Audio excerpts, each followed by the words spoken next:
नमस्कार दोस्तों, मैं वंदना नंदा आपके सामने प्रस्तुत करने जा रही हूँ वेब मॉरल स्टोरी की एक स्टोरी। एक राजपुरोहित जी थे। उनका बहुत आदर सम्मान था उनके राज्य में।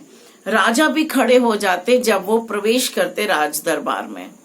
जब तक वो आसन ग्रहण नहीं करते, राजा भी अपने आसन पर नहीं बैठते। लेकिन उनको एक दिन राजपुरोहित जी को उनके दिल में एक शंका आई, जो मुझे आदर सम्मान मिल रहा है, ये मेरे चरित्र की वजह से है या मेरे ज्ञान की वजह से?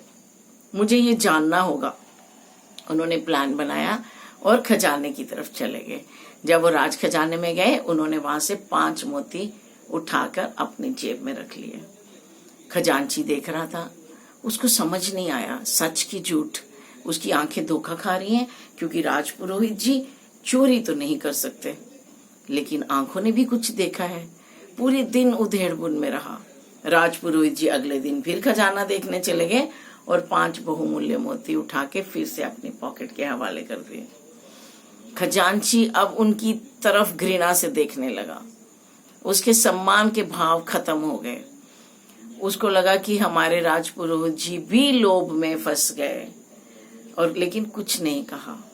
अगले दिन फिर राजपुरोहित जी वहां चले गए, 5 बहुमूल्य मोती उठाए, पॉकेट में रख दिए। अब खजांची से रहा नहीं गया। वो भागता हुआ राजा जी के पास आया और पूरी कहानी उनको बता दी। चौथे दिन जब राजपुरोहित जी राज दरबार में प्रवेश करे, तो राजा भी सम्मान से खड़ा नहीं हुआ। इवन राजा ने उनकी तरफ देखा भी नहीं। अब राजपुरोहित जी को समझते देर नहीं लगी कि उनका प्लान कामयाब हो रहा है। अब जब सभा समाप्त हुई तो राजा जी ने बोला, पुरोहित जी आप थोड़ा रुक जाइए, आपसे कुछ सलाह मशवरा करना है, और बाकियों को जाने की इजाजत दे दी। अब जब सब चले गए तो राजा ने पूछा, मैंने सुना है कि खजाने में कुछ कमी आ रही है। पुरोहित जी चुप रहे। फिर राजा ने सीधा पूछा, मैंने सुना है आप खजाने में जा रहे हैं और कुछ ले रहे हैं वहां से, आप बताइए आपने वहां से क्या उठाया और कितनी बार उठाया? राजपुरोहित जी ने अपनी पॉकेट में हाथ डाला, एक पुड़िया से 15 मोती निकाले और सामने रख दिए। उन्होंने बोला, ये मेरा एक्सपेरिमेंट था, ये मेरा प्लान था, मैं देखना चाहता था, और मैंने ये पाया, इस एक्सपेरिमेंट से ये मैंने पाया कि ज्ञान कहीं पीछे है चरित्र से। चरित्र तो सर्वप्रिय है, सर्वोत्तम जगह पे है।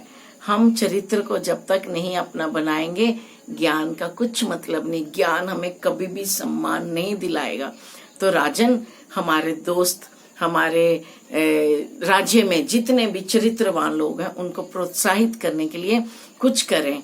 हमारे जो देश का खजाना है, वो हीरे मोती सोना चांदी नहीं है, वो चरित्रवान लोग ही हैं जो देश की तरक्की करेंगे। आइए हम अपने देश की तरक्की करने के लिए खुद को चरित्रवान बनाएं। इससे समाज में हमारी प्रतिष्ठा भी बढ़ेगी। नमस्कार, जय हिंद।